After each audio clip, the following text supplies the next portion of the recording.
Green shirt पहनी हुई है, पाकिस्तान को रिप्रेजेंट करने के लिए पहनी है। पाकिस्तान को रिप्रेजेंट करना है, it's the month of Pakistan. Pakistan में इस वक्त बाबर आजम से बड़ा बैट्समैन कोई नहीं है। ग्लेन मैक्सवेल मौजूद है और सूर्य कुमार यादव है, इस तरह के प्लेयर है जो कि किसी भी किस्म की बॉल को कहीं भी खेल सकते हैं। तो अभी वो पीक बुमराह देख रहे हैं, उन्होंने पीक वसीम नहीं देखा। Fakhar Zaman is a good player, लेकिन उसके अलावा कुछ टुल्लर्स टीम में मौजूद है। गौतम गंभीर जो है उनके करियर के ऊपर ना क्वेश्चन मार्क लगा हुआ था, लेकिन ये जो दौरा इंग्लैंड हुआ है उनका, उसमें सही उन्होंने परफॉर्म किया इंडिया की टीम ने। तो आपको लगता है कि एज अ कोच वो इंडिया के लिए मौजूद होंगे? गौतम गंभीर एक एग्रेसिव कोच है। वेलकम टू स्पिटिंग फैक्ट नाजरीन। आपने देखा हमारा आज नया एक सेटअप है, चोई साहब कैसा लग रहा है आपको? जी, I am really excited about this white screen and hopefully. लेकिन मजे की बात ये है कि इस वाइट बैकग्राउंड के साथ आपने ग्रीन शर्ट पहनी हुई है, पाकिस्तान को रिप्रेजेंट करने के लिए पहनी है। पाकिस्तान को रिप्रेजेंट करना है, it's the month of Pakistan. 14th of August है और obviously we will definitely represent our country. India का भी है 15 अगस्त। यस, इंडिया का भी है, लेकिन ऑब्वियसली हम अपनी कंट्री के लिए प्राउड है। It's our prestigious country, so we are having this national prestige and we are representing that. Very nice. Choi साहब हम आते हैं अपने टॉपिक की तरफ। मैं शुरू करना चाहूँगा, अभी रिसेंटली इंस्टाग्राम पे मैं देख रहा था, इंडियन भाई बड़े कमेंट्स कर रहे थे, आप लोग कमेंट्स कर रहे थे चोई साहब को, आप जो है ना अप्रिशिएट करते रहते हैं। आपने पढ़े कमेंट्स, कोई नजर मारी उस पे? एक रील पे आपने खुद ही नजर दौड़ाई थी और मैं बड़ा हैरान हुआ कि इतनी पॉजिटिव पोस्ट के बावजूद भी इस तरह का क्रिटिसिज्म आई वाज़न्ट एक्सपेक्टिंग। लेकिन हो जाता है कभी कभी, फैंस जो होते हैं वो ईगर होते हैं अपने प्लेयर्स को लेके, तो वी कैन एक्सपेक्ट दैट। था क्या उसमें? ये था कि जसप्रीत बुमराह और वसीम अकरम के बारे में ना, ये रिसेंटली वरिंदर सहवाग ने एक स्टेटमेंट दिया था, उसके ऊपर बात की थी आपने, और कमेंट्स बड़े नेगेटिव आए हैं उसके ऊपर। लोगों ने कहा कि हाउ डेयर यू। लोगों ने ये कहा, असल में ना लोग जो है वो जितने भी मोस्टली जो शायकीन क्रिकेट होते हैं, जेन जी हो गई या जो अभी 90s के बाद के लोग हैं, उन्होंने ऑब्वियसली वसीम अकरम को खेलते हुए नहीं देखा। तो अभी वो पीक बुमराह देख रहे हैं, उन्होंने पीक वसीम नहीं देखा। इवन कि उन्होंने वर्स्ट वसीम भी नहीं देखा, वो इतना बुरा नहीं था। और ना ही उनकी कोई इंजरी प्रोन किस्म की बॉडी थी वसीम अकरम की। उन्होंने बड़ी लंबी क्रिकेट खेली, बड़ी पॉजिटिव क्रिकेट खेली, और जो 2 Ws थे ना उस दौर के अजीम बॉलर थे, उस दौर के नहीं, वो हर दौर के अजीम बॉलर रहेंगे, वसीम वकार। और ऐसा प्लेयर जो डेडली प्लेयर है वो बहुत कम फॉर्म हुआ है। और उस वक्त वसीम अकरम जो थे, जब वो पीक पे थे, तो he used to have a bat कि वो 5 विकेट्स लेंगे ही लेंगे। तो उन्होंने बड़े मैचेस विन किए हैं, वर्ल्ड कप विन किया है, एक सेमीफाइनल पूरा उन्होंने अपनी 2 बॉल्स पे मोड़ा हुआ है। तो मैंने उस थोड़े से कंपैरिजन को जगह दी थी, बट समहाउ फैंस ऑफेंडेड, क्योंकि उन्हें लगा कि ये शायद कोई गलत बात हो रही है। But I think so Bumrah is a great bowler of this era, और हमें कंपैरिजन नहीं करना चाहिए। लेकिन इन दोज टाइम्स जब वसीम का पीक था, और अभी भी the best of the cricket, जो जितने भी कमेंटेटर्स हैं, तज्जियाकार हैं, वो यही कहते हैं कि वसीम अकरम जो है वो probably the best left arm fast bowler in the world ever. अच्छा, बुमराह से हम स्टार्ट करते हैं। फिरोज, ये आजकल वो बड़ी तनकीद की जद में है, उनकी बॉडी जो है वो साथ नहीं दे रही। वो 5 में से 3 मैचेस जो है वो खेल पा रहे हैं, तो लेकिन उन्होंने जितने भी प्लेयर्स हैं, ये रिसेंट जो इंग्लैंड सीरीज हुई है उसमें उन्होंने किसी को अप्रिशिएट नहीं किया। क्या लगता है? अच्छा, ये एप्रिसिएशन की बात हम लोग बाद में लेके आते हैं। पहले हम लोग जो है ना, ये एक तनकीद जो उनके ऊपर हो रही है अकॉर्डिंग टू द वर्कलोड, थोड़ा सा शायकीन क्रिकेट जो होते हैं ना, वो अपने फेवरेट प्लेयर को बार बार जो है ना नेशनल जर्सी में देखना भी चाहते हैं, और उनकी परफॉर्मेंसेस को भी बार बार देखना चाहते हैं, क्योंकि वो ऐसे प्लेयर हैं जिन्होंने इंडिया को अभी रिसेंटली एक पूरा T20 वर्ल्ड कप जिताया अपने बल पे, जसप्रीत बुमराह। लेकिन क्या है कि उनकी इंजरी प्रोन स्किन है। फैंस थोड़ा सा ईगर होते हैं कि यार ये IPL तो पूरी खेलता है, लेकिन जब नेशनल इंटरेस्ट की बात आती है तो फिर ये कहते हैं कि यार ये मैच खेलूंगा मैं, इस मैच में मेरी बॉडी जो है ना वो साथ नहीं दे रही। लेकिन क्योंकि ये इंग्लैंड सीरीज बहुत लंबी थी, थोड़ी सी ये लेबर काइंड ऑफ सीरीज थी, जो पिचेस थी ना वो उस तरह की पिचेस नहीं थी जिस तरह की इंग्लैंड में होती हैं, तो बॉलर्स को लंबे स्पेल करने के लिए 30+ ओवर्स करने पड़े। तो इंजरी प्रोन स्किन है, इसका थोड़ा बॉलिंग एक्शन भी इस तरह का ऑकवर्ड सा है कि उससे थोड़ा सा इसका इंजरी का खतरा ज्यादा रहता है। तो इस वर्कलोड की वजह से वो काफी थक भी गए और मामला थोड़े खराब हुए, तो उन्होंने आखिरी टेस्ट से जो है ना वो अपने आप को थोड़ा सा पीछे रख लिया, क्योंकि आगे और इंपॉर्टेंट सीरीज आ रही हैं।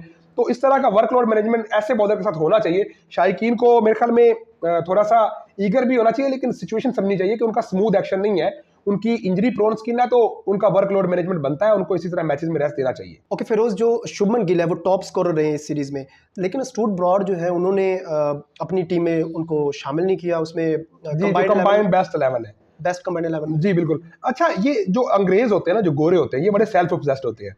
उसे लगता है कि ओली पोप जो है, जिसको मैं समझता हूं कि अभी इंग्लैंड की टीम में ही नहीं होना चाहिए, उसको उन्होंने बेस्ट 11 में डाल दिया। और जो सीरीज का टॉप स्कोरर है शुभमन गिल, ऑब्वियसली वो बेस्ट टॉप स्कोरर भी है और बहुत बेटर प्लेयर के तौर पे इस सीरीज में नजर आया। इंग्लिश कंडीशंस ने उसमें सुनील गावस्कर का 47 साल पुराना रिकॉर्ड भी तोड़ दिया। तो इतना बड़ा मार्जिन और इस तरह का स्कोर करने के बावजूद, ये आप एक पर्सनल ग्रज कह सकते हैं या कुछ भी कह सकते हैं, लेकिन पर्सनल ग्रज है, ये पर्सनल ग्रज कह सकते हैं कि उन्होंने शुभमन गिल जैसे प्लेयर को जो है वो हिस्सा नहीं बनाया। शुभमन गिल तो अलग बात है, उन्होंने रविंद्र जडेजा जो कि इस सीरीज के बेस्ट ऑलराउंडर रहे, जिन्होंने 2 मैचेस जो है वो ऐसे ड्रॉ किए जब मैच इंडिया के हाथ से निकल चुका था। तो इस तरह की परफॉर्मेंस के बाद अगर आप प्लेयर को बाहर बिठाएंगे, अच्छा बेन स्टोक्स ने अच्छा खेला, लेकिन ऑब्वियसली रविंद्र जडेजा ने भी सीरीज के ऐसे 2 मैचेस जो है वो इंडिया को बचा कर दिए जहां India on the losing side लग रहा था कंप्लीटली। तो ये इंग्लैंड इंडिया की तरफ से एक बेस्ट परफॉर्मेंस थी और इस सीरीज की बेस्ट परफॉर्मेंस थी। तो उसके बाद मुझे लगता है कि बेन स्टोक्स जैसे इंजर्ड हो गए और 5वां मैच नहीं खेले और जडेजा ने 5 मैच खेले, तो मुझे लगता है कि Jadeja should be the part of this 11। तो ये जो गोरे होते हैं ना, सेल्फ ऑब्सेस्ड होते हैं और इनको लगता है कि शायद टीम जो है वो हमारे माइंड से बनती है, अदरवाइज ऐसी टीम तो कोई भी बना सकता है, कल आप बैठ के बना दे। यानी क्राइटेरिया को उन्होंने चीट किया है। तो रीजन क्या दिया उन्होंने, कोई रीजन दिए? रीजन बस उनको ये लगता है कि नंबर वाइज जो है ना, वो कहते हैं जो रूट जो है वो बेटर बैट्समैन है शुभमन गिल से, इसलिए मैंने उनको जो रूट को शामिल किया 4th नंबर पे। और उन्होंने कहा कि बेन स्टोक्स जो है वो बेटर खेले रविंद्र जडेजा से, लेकिन मेरे ख्याल में ये कोई कंपैरिजन नहीं। अगर आप नंबर 3 पे ओली पॉप को रख रहे हैं तो शुभमन गिल भी ओली पॉप पे आ सकते हैं। ओली पॉप कोई बैट्समैन तो नहीं है इतने अच्छे, ना वो इतने अच्छे, बल्कि वो इंग्लैंड 11 के मुताबिक भी अच्छी बैट्समैन नहीं है। तो he should have been excluded and Shubman Gill should have been included. फिर उस अपनी क्रिकेट टीम की तरफ आते हैं। फखर जमान इंजर्ड हो गए हैं, तो उनकी जगह पे चहमगोइयां हो रही हैं कि बाबर आजम जो है ना वो जगह लेंगे। तो आपको लगता है कि उनका जो एक अग्रेसिव स्टाइल है क्रिकेट खेलने का, तो वो बाबर आजम फुलफिल कर सकेंगे? अच्छा, अग्रेसिव से आप ये देखेंगे कि अभी जो रिसेंट ये जो टीम बिल्ड हुई है, तो उसमें इन्होंने कहा कि जी हम लोगों ने मॉडर्न स्टाइल ऑफ क्रिकेट खेलनी है, हमारे पास जितने भी प्लेयर्स आएंगे अब वो 1 डायमेंशनल मॉडर्न हिटर्स होंगे। ये पीसीबी का स्टेटमेंट था, कोच का स्टेटमेंट था, और ये न्यू आने वाले जो कैप्टन है, अभी तक उनकी अपनी टीम में जगह नहीं बन रही है, उनका स्टेटमेंट था। तो ये सारा मामला चलता रहा, लेकिन जो रिसेंट सीरीज हुई 2, उनमें बड़ी मायूसी हुई कि बहुत सारे ऐसे बैट्समैन है जिनका मजमूई स्ट्राइक रेट जो है वो बाबर आजम से भी नीचे रहा। ठीक है, अब बाबर आजम अगर टीम में आते हैं तो इनके पास ऑलरेडी 4-5 पिंच हिटर्स हैं, तो एक स्टिचर भी होना चाहिए। स्टिचर कौन होता है कि जब 2-3 अग्रेसिव प्लेयर अचानक हिट्स मारते हुए आउट हो जाए, तो स्टिचर जो होता है वो कैजुअली जो होता है ना, इनिंग को बिल्ड करता है, स्टिच करता है, सुई धागे से सर्जरी करता है। तो वो स्टिचर बाबर आजम हो सकते हैं। ये हो सकता है कि फखर जमान इंजर्ड ना भी होते तो मेरे ख्याल में एक ऐसा स्टिचर होना चाहिए था। तो देर या दुरुस्त है, अगर बाबर आजम इस टीम का हिस्सा होते हैं तो मेरे ख्याल में ये टीम और मजबूत होगी।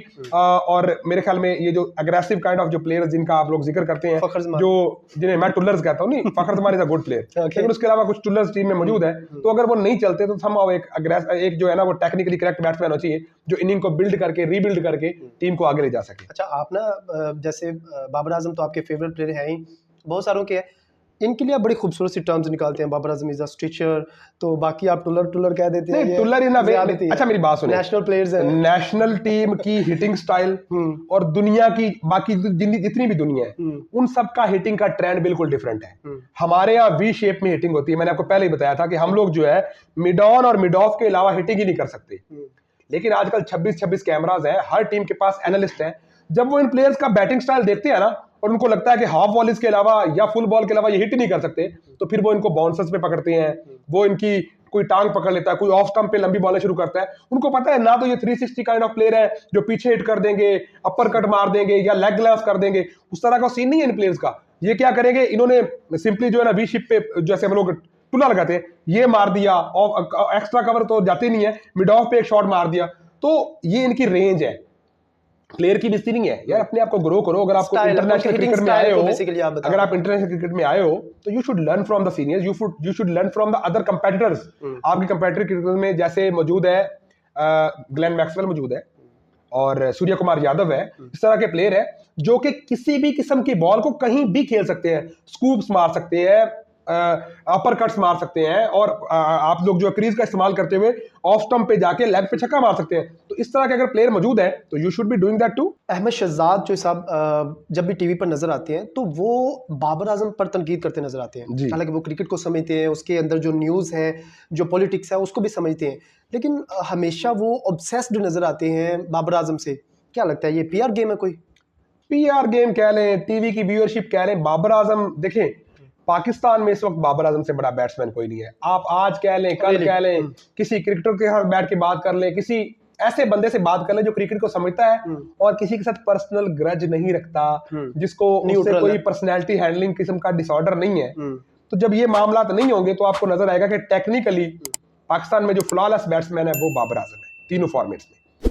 अब अहमद शहजाद साहब की बात ये है कि मुझे लगता है ये कि पर्सनैलिटी हैंडलिंग डिसऑर्डर है।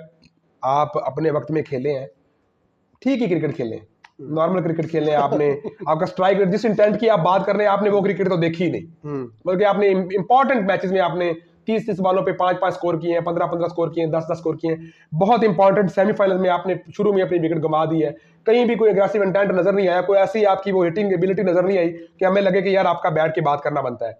हाँ, इंटेंट की बात अगर कोई एक बंदा कर सकता है तो वो इस मुल्क में शाहिद अफरीदी है, चाहे उसने जितनी भी क्रिकेट खेली है, इंटेंट की बात वो कर सकते हैं। अहमद शहजाद जैसा बंदा जिसका खुद का करियर स्ट्राइक रेट 80 के अराउंड हो, वो कैसे इंटेंट की बात कर सकता है? तो जब भी वो बाबर पे बात करेंगे वो यही कहेंगे कि बाबर आजम टीम में क्यों आ रहे हैं, उनकी परफॉर्मेंस नहीं है, उनका इंटेंट नहीं है। He is a way better player than you are. आप क्रिकेट को समझते हैं, आप टीवी पे बैठे क्रिकेट की बात करें, और जो बाबर की गलतियां हैं, जो उनसे मसाइल हुए, आप उनके ऊपर बात करते हुए पर्सनल अटैक्स ना करें तो वेल एंड गुड है, आप बिल्कुल तनकीद करें, लेकिन ये तनकीद बराए तामीर नहीं करते, ये तनकीद बराए डिस्ट्रक्शन करते हैं, और उसका नुकसान ऑब्वियसली पाकिस्तान क्रिकेट को है। And Babar is no more the part of the team, और ये कभी भी नहीं होना चाहिए था। इसकी मिसाल मैं आपको दे सकता हूं छोटी सी, अगर आपके पास टाइम हो इजाजत हो। देखिए 2021 का वर्ल्ड कप आया, सेमीफाइनल हुआ, पाकिस्तान ने बहुत अच्छा स्कोर किया, एंड पे क्या हुआ, 20 बॉलों पे अराउंड 50 स्कोर चाहिए था। मैथ्यू वेड ने शाहीन अफरीदी, हारिस रऊफ जैसे टॉप बॉलर जो हमें फर्स्ट चॉइस बॉलर लगते हैं, उनके होते हुए वो सारा स्कोर चेज कर दिया। बैड लक मैं इसको क्यों कहूंगा, अभी रिसेंट T20 वर्ल्ड कप हुआ है, 30 बॉलों पे 30 स्कोर चाहिए था। कोहली ने एक 60-70 रन की इनिंग खेली थी, बहुत ज्यादा बॉलें खेल के बड़ी स्लो इनिंग खेली थी, लेकिन 30 बॉलों पे 30 स्कोर चाहिए था, आराम से साउथ अफ्रीका चेज कर लेता, लेकिन बुमराह ने आके मैच पलटा और इंडिया वो वर्ल्ड कप जीत गया, और कोहली की इनिंग हीरोइक्स बन गई। ठीक है, तो आपकी वही इनिंग्स, कोहली ने भी वैसी स्कोर की है, वैसी बॉल्स खेली हैं, लेकिन उनके इर्द गिर्द एक टीम है, उनके इर्द गिर्द फिनिशर्स है। कोहली 3 साल तक परफॉर्म नहीं कर पाए, लेकिन टीम ने इवेंट्स जीते, क्योंकि because they have a team, उनके पास बॉलिंग अटैक्स है, उनके पास सराउंडेड प्लेयर्स हैं। अगर ये सारा कुछ मौजूद है तो दे आर विनिंग मैचेस। लेकिन बाबर वहीं पे इतने बदकिस्मत है कि पूरी 11 की टीम में सबको लगता है कि एक बाबर ही है, बाकी 10 के ऊपर कोई बात ही नहीं करता, कोई तनकीद नहीं करता, कोई उनके इश्यूज हाईलाइट नहीं करता। हालांकि 2020 से लेके अब तक अपना 100% देते आ रहे वो। हम लोगों ने किसी भी मैच में हमारी फास्ट बॉलिंग को परफॉर्म करते नहीं देखा। हमें इतना डर होता है कि 2 ओवर में 50 पड़े तो ये भी बन जाएंगे। तो इस तरह की क्रिकेट खेलते हुए आप पूरी टीम को, जिसका शराजा बिखरा हुआ है, उसको हाईलाइट करने के बजाय सिर्फ बाबर पे बात करेंगे तो इट्स रियली शेमफुल। फिरोज, एक बड़ा ना दिलचस्प मुझे स्टेटमेंट मिला है, वो सुनील गावस्कर बड़े अच्छे प्लेयर हैं इंडिया के, वो कह रहे थे कि जो हैरी ब्रोक है वो बड़ा अग्रेसिवली टेस्ट क्रिकेट को जो है ना वो आजकल परफॉर्म कर रहे हैं, तो वो तो बल्कि टेस्ट क्रिकेट को खराब कर रहे हैं। अच्छा, क्या कहते हैं इस बारे में? ये बड़ी अजीब बात है। देखिए अभी थोड़ी देर पहले स्टुअर्ट ब्रॉड की बात की हमने कहा गोरे आपस में ऑब्सेस्ड है। अब हमें वहां पे गोरों की गलती नजर आई। अब सुनील गावस्कर अजीम बैट्समैन, टेस्ट क्रिकेट का बड़ा नाम, no doubt, legendary Indian player है, हॉल ऑफ फेम में, लेकिन यार ये कैसी बात है कि आपका पंत जो है वो कभी लेट के शॉट मार रहा है टेस्ट क्रिकेट में, कभी एक टांग पे मार रहा है, कभी एक हाथ से मार रहा है, तो आपको वो गली क्रिकेट खेलता हुआ नजर आ रहा है, तब तो आप कहते हैं कि टेस्ट क्रिकेट अच्छी हो रही है, एग्रेसिव हो रही है। वहीं आपका यशस्वी जायसवाल स्कूप्स मार रहा है, बाउंसर्स को बार बार 6 मार रहा है, तो वो अग्रेसिव क्रिकेट है। तो हैरी ब्रोक यार उनका अपना स्टाइल है। देखिए ये बेसबॉल आया, उनका कोच आया है Brendon McCullum, he was the fastest player in his time in test cricket. उन्होंने टेस्ट क्रिकेट को रीराइट किया। अब वो इस टीम के साथ इस फॉर्मेट को रीराइट कर रहे हैं। इनके होते हुए कभी भी मैच बोर नहीं हुआ, कभी भी मैच ड्रॉ नहीं हुआ, या विन होता है या लूज होता है। हालांकि ये सीरीज जो रिसेंट गुजरी है इंडिया की, हो सकता है कि इंडिया एक मैच भी नहीं जीता और इंग्लैंड 2 जीत जाता अगर वो वाली क्रिकेट खेलते तो, लेकिन they are playing baseball style of cricket. उसमें हैरी ब्रोक ऐसे ही खेलेंगे, वो शॉट्स मारेंगे, एग्रेसिव क्रिकेट खेलेंगे। ऑब्वियसली मॉडर्न एरा है, T20 का दौर है, लोग बोर क्रिकेट नहीं देखना चाहते, तो हैरी ब्रोक का होना, हैरी ब्रोक का इस तरह के क्रिकेट खेलना उन पिचेस पे जहां पे लोग स्लो खेलते हैं और फिर भी आउट हो जाते हैं, और वहां वो बंदा आते ही पहली बॉल से 6 और 4 मारना शुरू करता है और बड़ी अच्छे तरीके से 100 के स्ट्राइक रेट पे सेंचुरी करता है, 100-150 करता है। तो अगर उसका इतना टेम्परामेंट है, इतना पैशन है, and he knows his technique, और इतनी डिफिकल्ट ट्रैक पे अगर वो अंडर कर सकते हैं, और उनके साथ Ben Duckett is the same kind of player, अगर वो भी ये कर सकते हैं, तो मुझे लगता है इसमें कोई इतराज नहीं होना चाहिए। बल सुनील गावस्कर की ये स्टेटमेंट थोड़ी आउट ऑफ द बॉक्स है, लेकिन कभी कभी हो जाता है, चल जाता है। गौतम गंभीर जो है उनके करियर के ऊपर ना क्वेश्चन मार्क लगा हुआ था, लेकिन ये जो दौरा इंग्लैंड हुआ है उनका, उसमें सही उन्होंने परफॉर्म किया इंडिया की टीम ने। तो आपको लगता है कि एज अ कोच वो इंडिया के लिए मौजू होंगे? गौतम गंभीर एक एग्रेसिव कोच है, वो इस दौरा में इंग्लैंड में उन्होंने कुछ इस तरह के वाकयात किए जहाँ पे उन्होंने पिच क्यूरेटर के साथ लड़ाई की, थोड़े से वो मतलब कि अपना टेम्पर लूज कर देते हैं, इस तरह के मसाइल हुए। लेकिन रिलेटिवली इंडियन टीम की परफॉर्मेंस काफी बेहतर रही। शुभमन गिल ने टीम को फ्रंट से लीड किया, लेकिन थोड़ा सा मैं यहाँ पे एक गैप देख रहा हूँ। शुभमन गिल बड़ी कूल एंड काम नेचर के बंदे हैं as a captain, coach aggressive है, तो थोड़ा सा इनके दरमियान एक मीडियम एक गैप एक हो सकता है।